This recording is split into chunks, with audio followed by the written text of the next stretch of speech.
do vídeo, a triste realidade da igreja nos dias de hoje. Certas igrejas evangélicas principalmente, eu fico imaginando o que aconteceu com nossas igrejas. É muito triste o que vemos no cenário nacional. Já pararam para observar o comportamento de certas igrejas evangélicas, famosas, milionárias, poderosas? Dizem que somos um povo de avivamento, que o Brasil é um celeiro de cristãos com um potencial enorme para evangelizar o mundo. Será? Realmente o Brasil é uma das nações onde as igrejas evangélicas mais crescem em qualidade ou em quantidade. São números impressionantes, como dizem alguns, números evangelásticos, e realmente impressiona a forma como cresce a igreja evangélica no nosso país. Mas, infelizmente, o que muito nos entristece é constatar que mais cresce em números, eu disse, em números, menor é a qualidade das nossas igrejas, infelizmente. E, consequentemente, dos nossos irmãos que seguem cada vez mais igrejas pobres, desnutridas espiritualmente, templos muitas vezes riquíssimos, belos e imponentes, mas espiritualmente estão doentes. Consequentemente geram crentes doentes também. Não quero ser pessimista, amados e amadas, mas é o que eu enxergo aqui no mundo, quando olho para o quadro em que se encontram nossas igrejas.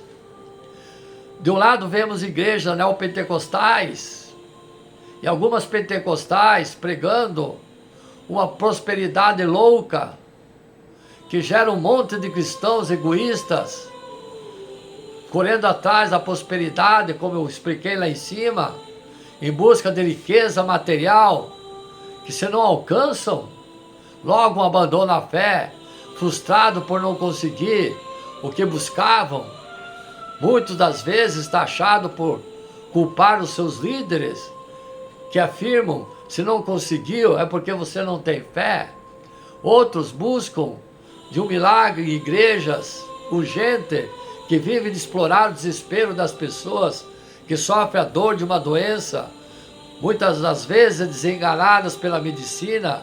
E Deus realmente cura, Ele é misericordioso, mas cura a pessoa, independente de quem está orando por ela. Ele cura você pedindo e orando também. O nosso Deus realmente cura. O problema é que certos pastores que tentam levar a fama de curandeiros são milionários, cheios do dinheiro, e os pobres, fiéis, não têm o que comer, alguns. Esquece que Deus não divide a glória dele com ninguém, e que o evangelho que deve ser pregado é o evangelho da salvação, não da riqueza e não da cura. Pois se algum motivo Deus não curar a pessoa, ele nunca mais volta à igreja, e Deus tem o seu propósito, e Deus tem os seus propósitos em tudo. Há pessoas que se decepcionam por não ter tido uma cura imediata, um pedido, um sonho realizado, nunca mais volto à igreja, perdi minha fé. Do outro lado, vemos as igrejas pentecostais enfatizando demais a busca do inacreditável, emocionante, sobrenatural. É óbvio que o sobrenatural acontecerá sempre em nosso meio, mas não pode ser o principal motivo do nosso culto, não de maneira que estamos querendo que seja. Nossos cultos são pura emoção e pouca salvação. Não dá para viver o evangelho assim.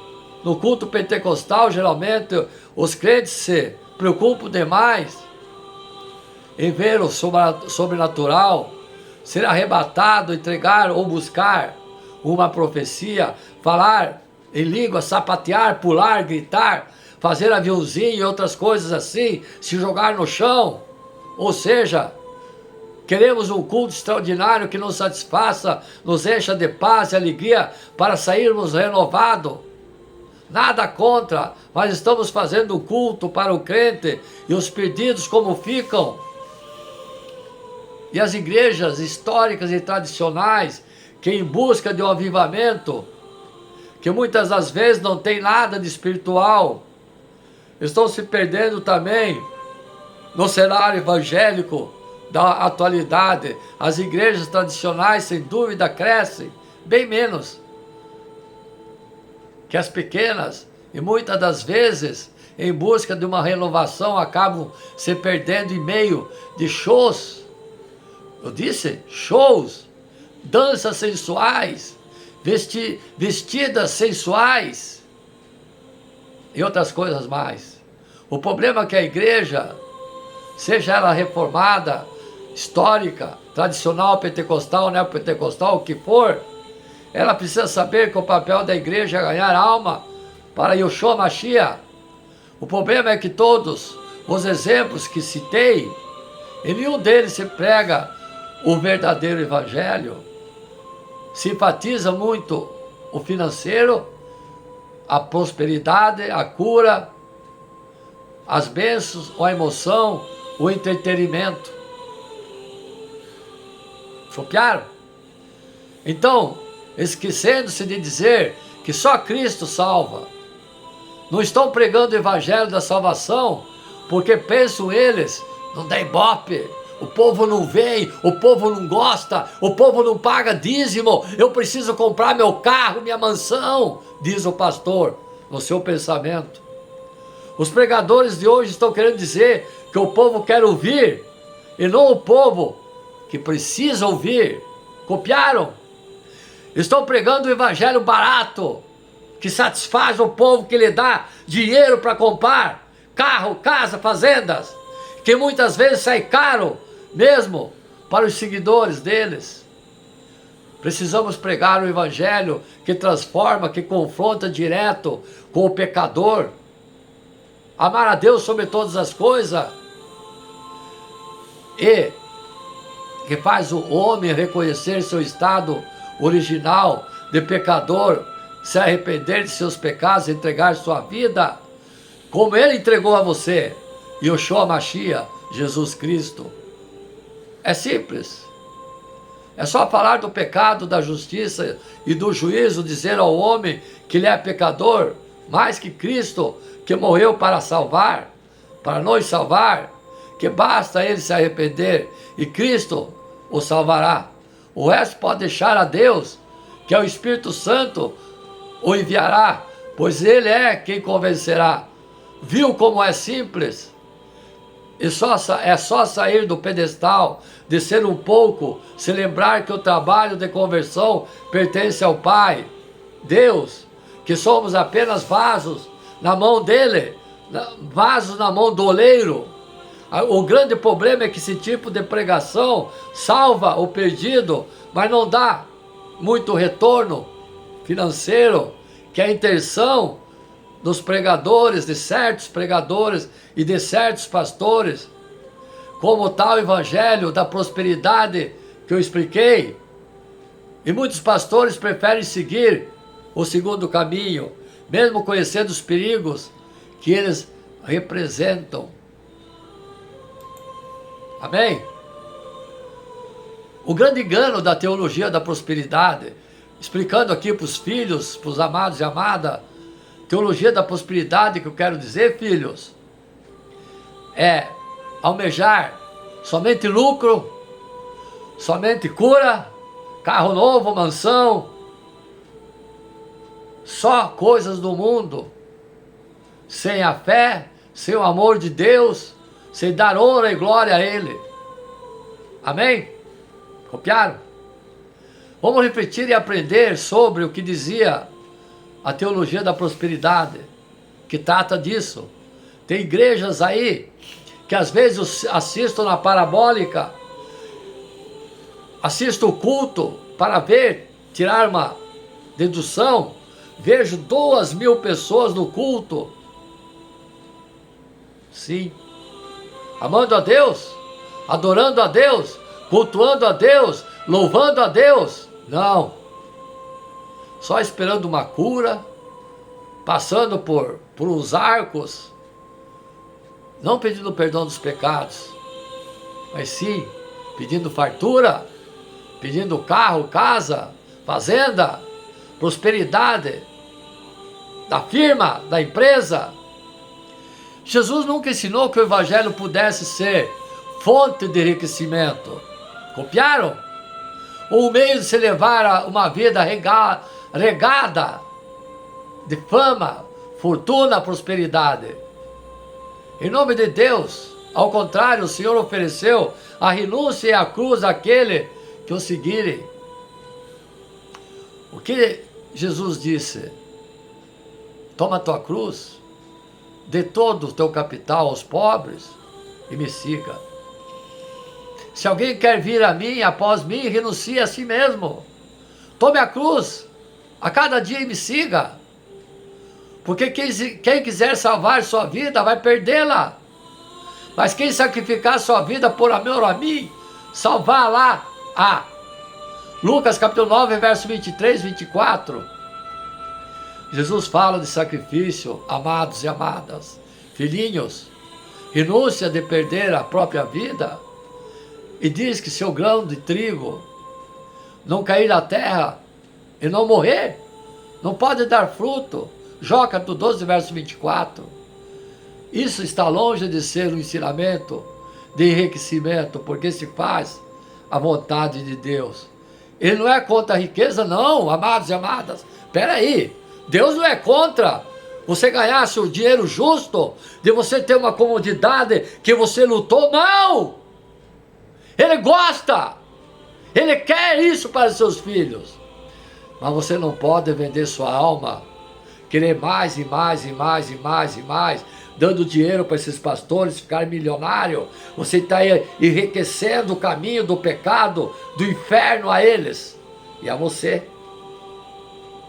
Pai, não é contra a riqueza sua, mas justa e sabiamente usada para bem teu e ajuda dos outros.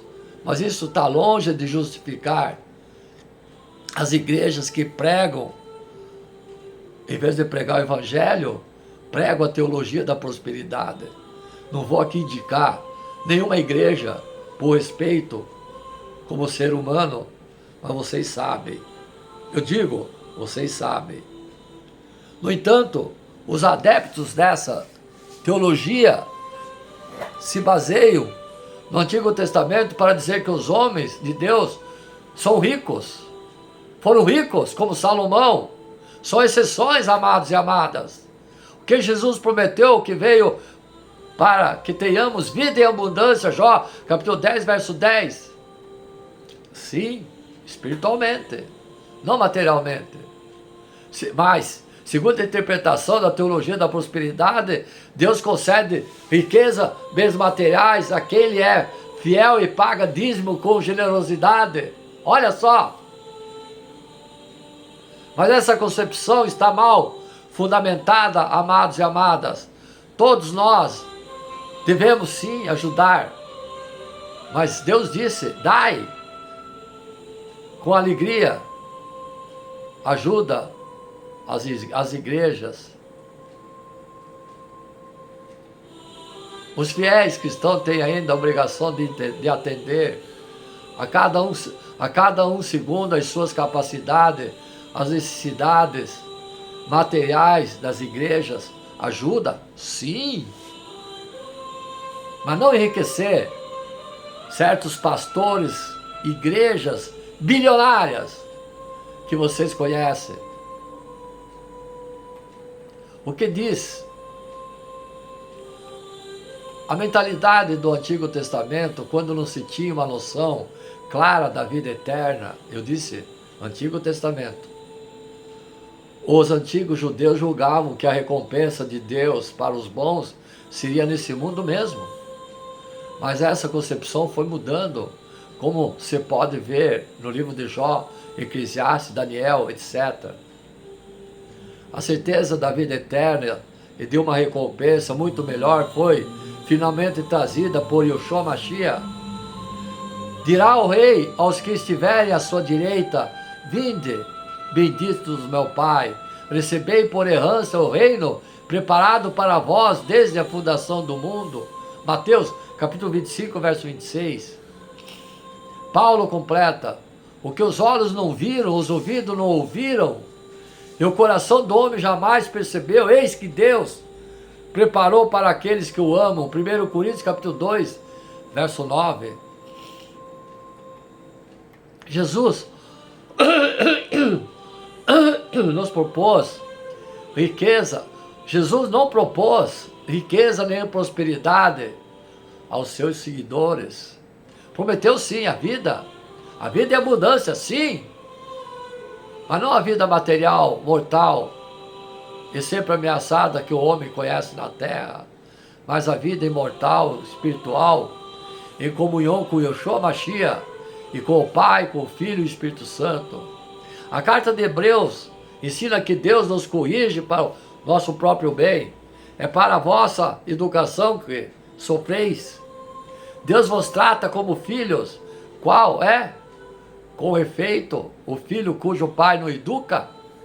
Se sois privados da educação da qual todos participam, então sois bastardos e não filhos. Hebreus capítulo 12, verso 7.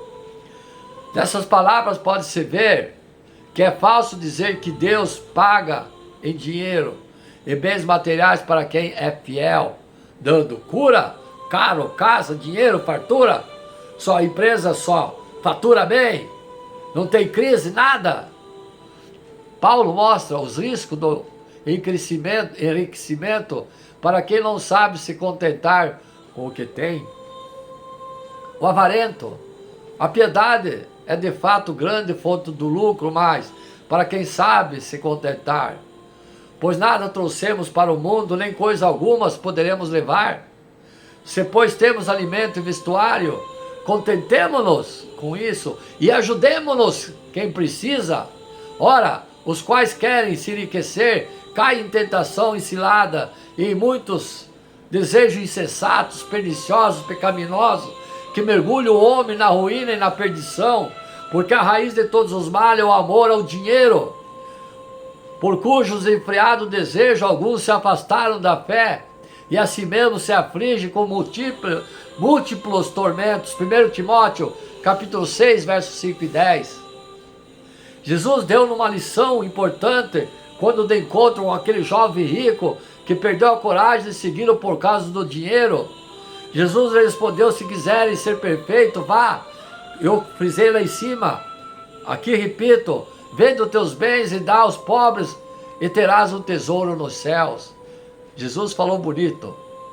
Depois vem e segue-me. O moço, ouvindo essa palavra, saiu pensativo, pois era possuidor de uma fortuna. Então Jesus disse aos seus discípulos: em verdade vos digo que o rico dificilmente entrará nos reinos dos céus. Eu vos digo ainda, é mais fácil um camelo entrar pelo buraco de uma agulha do que o rico entrar nos reinos dos céus. Ao ouvir isso, os discípulos ficaram muito espantados e disseram: quem poderá então salvar-se? Yeshua Mashiach, Jesus Cristo, fitando-os, disse: ao homem isso é impossível, mas a Deus tudo é possível. Mateus capítulo 19, verso 21 e 26. O Brasil tomou conhecimento do triste caso de um casal de bispo de uma igreja, que eu não vou citar. O juiz brasileiro da primeira vara criminal de São Paulo decretou a prisão deles, depois de terem sido presos nos Estados Unidos pelo FBI. O casal foi detido no aeroporto de Miami, em Flórida, em janeiro de 2007 pelo FBI ao tentar entrar no país com 56 mil dólares não declarados, mais de 120 mil em dinheiro vivo que estava dentro de uma Bíblia, em uma porta CD nas malas. No despacho, os promotores acusam eles, o casal, de continuar a praticar lavagem de dinheiro, dessa vez em solo americano. Eles já respondem a esse mesmo tipo de crime na capital paulista. No Brasil, também são réus em processo de falsidade ideológica. 2 pastores, estelionato, evasão de divisas, desde então já tiveram bens e contas bancárias sequestrados ou bloqueados pela justiça. Então, amados e amadas, esses fatos confirmam os argumentos evangélicos apresentados de que a teologia da prosperidade é um perigo às vezes, é uma farsa perigosa que tem enganado muitos. Quem prega a teologia da prosperidade? As igrejas grandes, milionárias, os pastores ricos, fazendeiros, cheios de fazenda de gado, milionários com aviões, helicópteros. Esses pregam a teologia da prosperidade. Pessoas bem intencionadas, às vezes, desesperadas com os seus problemas, dão o que tem e às vezes não tem a essas igrejas. Entenderam? Copiaram? Depois fica em situação pior ainda, crendo nas promessas dos pastores, da teologia da prosperidade. Não é a vontade de Deus. Jesus alertou: cuidado com os falsos profetas, pelos seus frutos os conhecereis. Mateus capítulo 7, verso 15 e 16. Cito aqui 5 pastores, milionários. Não vou citar o nome não, prometi. Pense, vocês sabem. Cuidado com eles, são falsos profetas. Pelos seus frutos conhecereis. Aonde que a Bíblia diz, para você pregar, para você ser fiel a Deus, você tem que ser milionário? Não! E que é o mais duro, o mais triste, tira daqueles que mais precisam para sustentar a sua prosperidade. Amém? Então, amados e amadas, entenda, então, vou falar aqui, tentar, a diferença entre cristão, evangélico e protestante. Amém? Vou tentar explicar para vocês. Cristão, protestante e evangélico são palavras usadas para designar pessoas que aceitam e confessam a fé da doutrina cristã. Contudo, o cristão é um termo mais abrangente e engloba diferentes ramos do cristianismo, enquanto que o protestante e evangélico dão o nome a uma parcela específica de cristão dentro da cristandade. Quero frisar aqui que a minha igreja, Novo Reino de Deus, ela não é evangélica, ela não é protestante, ela não é assembleiana, ela é cristã. O que é cristão? Cristão é aquele que lê a Bíblia, pratica o que está escrito. Amém? Do modo geral, esses segmentos possuem pontos em comum, e o mais central deles é terem fé no Filho de Deus único, o Senhor Jesus, totalmente Deus e totalmente homem, que veio ao mundo na terra para dar salvação e perdão por nossos pecados. Creio na Bíblia como sendo a palavra de Deus, a única regra de fé e prática. Cristão, como acabei de dizer, nós somos cristãos, lemos a Bíblia e confessamos a fé em Jesus Cristo. Inclui também o amor, a obra aos pobres. Protestante, originado do século XV, a partir da reforma protestante, os protestantes são cristãos que buscaram reformar internamente a Igreja Católica Apostólica Romana, defendem os 5 solas, somente a fé, somente a Escritura, somente Cristo, somente a glória, somente Deus. Esses pilares distinguem os protestantes dos demais cristãos. Evangélico, cristãos protestantes que professaram a fé no Evangelho de Cristo nos moldes bíblicos da fé reformada, acreditam na salvação pela graça, mediante a fé em Cristo Jesus. O termo deriva da crença na plenitude da mensagem do Evangelho e na necessidade de divulgar, evangelizar a todo o mundo. Mas apesar de alguns contextos, esses termos serem considerados sinônimos, em outros isso não acontece. Por exemplo, protestante e evangélico são cristãos, mas nem todos os cristãos são evangélicos e protestantes. O termo cristão é mais abrangente e engloba grupos diferentes que confessam a fé em Jesus. Já evangélico e protestante designam uma parcela cristã com características doutrinárias específicas dentro do grupo do grupo maior que compreende os cristãos. Os diferentes grupos cristãos atuais nasceram em contexto histórico diferente, daí apresentarem singularidades doutrinárias que os distinguem dos outros, uns dos outros. Isso também significa que nem todo cristão subscreve aos pontos centrais do cristianismo no que diz a resposta da fé do Evangelho e a prática da vida cristã. Em algum aspecto pode ser completamente divergência, por isso vale a pena diferenciar cada um, levando-se em conta a sua origem, o contexto histórico até os dias de hoje. O que é ser cristão?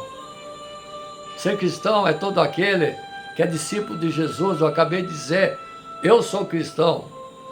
A palavra cristão aparece pela primeira vez em Atos, capítulo 11, verso 26, designados todos crentes em Jesus, que recebiam os ensinamentos dos apóstolos. Os crentes que rejeitaram a idolatria se convertiam na fé em Cristo, aceitando como seu único Salvador, único e suficiente Salvador pessoal, e os ensinamentos bíblicos. Em Atos capítulo 11, verso 26, que diz como o seu único e suficiente Salvador pessoal e os ensinos bíblicos como verdadeiro, tornam-se cristãos. Essas pessoas compreendem a mensagem do Evangelho e aceitam a graça de Deus através das obras e respostas. Passavam a praticar os seus ensinamentos, tendo a Bíblia como base da fé prática. Muitos desses cristãos foram perseguidos e até mortos por viverem convictos da fé de Cristo. Copiaram os servos do Senhor, copiaram a igreja no reino de Deus. Contudo, com o passar do tempo, a palavra cristão teve o seu sentido inicial esvaziado. Em 380 depois de Cristo, o cristianismo passou a ser perseguido pelo Estado, o Império Romano. Todos os povos eram incorporados a Roma, tornavam-se cristãos.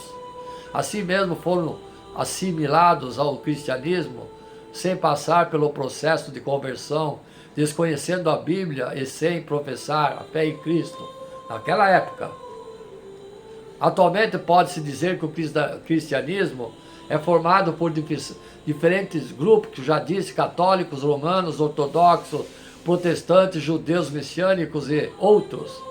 Dentro dessas denominações há quem expresse o verdadeiro sentido de ser cristão, como discípulo de Yeshua Mashiach, mas infelizmente há também muitos que não assumem um real compromisso com a fé cristã, sendo somente simpatizantes, cristãos nominais ou não praticantes.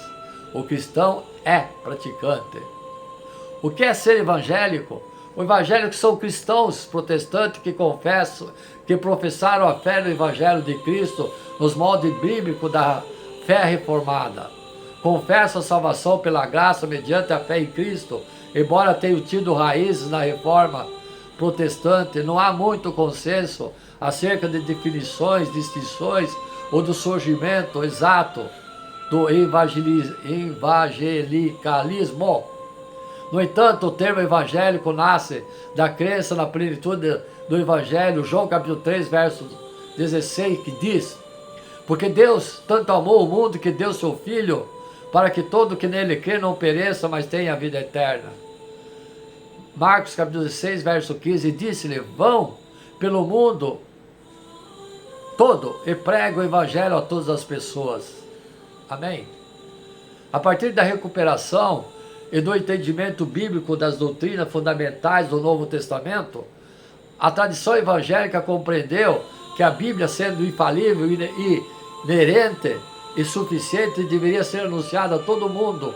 Isso foi um dos grandes objetivos da reforma protestante, que a Bíblia fosse lida e compreendida por todos os fiéis. O evangelismo nasce com esse ideal de evangelização que Jesus instruiu. Ao conhecer o evangelho puro e simples, o cristão evangélico passa também a propagar a graça salvadora pelo mérito de Yeshua Mashiach. As boas novas da salvação recuperada pela reforma devem ser ensinadas a todo o mundo. O processo de evangelização contou com uma benesse de seu tempo. A invenção da imprensa através da tecnologia, a Bíblia, que foi o primeiro livro impresso no mundo, tornou-se mais acessível aos povos. As escrituras, que eram difíceis, manuscrita, restrita ao clero e lidas em latim, passaram a ser traduzidas para outras línguas impressas e aproximadas do povo em comum. Hoje em dia você instala a Bíblia no seu celular. O avanço da evangelização na Europa no século XV foi fundamental para a propagação da verdade naquele e nos outros continentes, além de aproximar os cristãos do conhecimento de Deus. Trouxe também outros benefícios sociais, como a evangelização de cristãos, cidadãos comuns a partir da Bíblia. O que é ser protestante? O termo protestante originou-se no século XV. A partir da reforma protestante, esse movimento de contestação tentou reformar inteiramente a Igreja Católica Apostólica Romana. Martim Lutero, João Calvino e Zwinglio são alguns dos nomes principais associados ao movimento reformista. A marca da reforma ocorreu em 31 de outubro de 1517, quando Lutero pregou as 95 teses na porta da igreja de Wittenberg, Alemanha. Porém, muitos antes, precursores de John Wycliffe e John Hus, já haviam iniciado protestos contra os erros e contradições doutrinadas da Igreja Católica Apostólica Romana. Ambos intencionavam que a igreja retomasse a fidelidade bíblica, mas foram considerados hereges pela igreja. O ideal reformista sempre foi que a igreja retornasse à simplicidade e à verdade da fé em Yeshua Mashiach. Os reformadores reconheceram na Bíblia doutrinas fundamentais da fé cristã que eram negligenciados ou deturpados pela Igreja Católica. Alguns abusos foram expostos à luz do Evangelho, práticas bastante comuns como a venda de indulgência pela Igreja Católica, a busca excessiva por riqueza, luxo, ostentação, a salvação por boas obras e a supervalorização da tradição do magistério, poder papal, do alto clero, foram considerados como falsas doutrinas. Não estou eu dizendo, está escrito. As práticas adotadas pela Igreja Romana negavam basicamente duas doutrinas bíblicas fundamentais: a justificação somente pela fé em Cristo e a autoridade máxima das Escrituras Sagradas. A Igreja Romana abriu sérias brechas para a entrada de falsos ensinos e dogmas, quando condicionou salvação em outros meios, além de Cristo, e considerou a tradição e o papado ao mesmo nível da Bíblia. Infelizmente, até hoje, a Igreja Católica não se retratou em relação a esses princípios. Os ideais ideológicos da reforma chamaram atenção para esses outros princípios bíblicos, que ficaram conhecidos posteriormente como os 5 solas. Primeiro sola fide, somente a fé, justificação somente pela fé em Cristo. Segundo, sola scripta, sola escritura, somente a Escritura. A Bíblia é a autoridade máxima, a única regra da fé, da prática da igreja. Terceiro, sola Cristo, somente Cristo. A mediação entre Deus e o homem é feita só através de Cristo. Vou novamente aqui, grita! Só Cristo leva os seus pedidos, os seus sonhos, os seus milagres a Deus. Não há santo, não há ninguém. Está escrito aqui. A mediação entre Deus e os homens é feita somente através de Cristo, Yeshua Mashiach. Quarta, sola gratia, somente a graça. A salvação é concedida somente pela graça de Deus. Quinto, solo die, glória, glória somente Deus. Toda honra, toda glória pertence a Deus. Fomos criados para glorificá-lo. Esses pilares da fé protestante distinguiram-na dos demais cristãos que consideram que precisam cooperar de alguma forma para receber a salvação. Isso está de acordo com a Bíblia.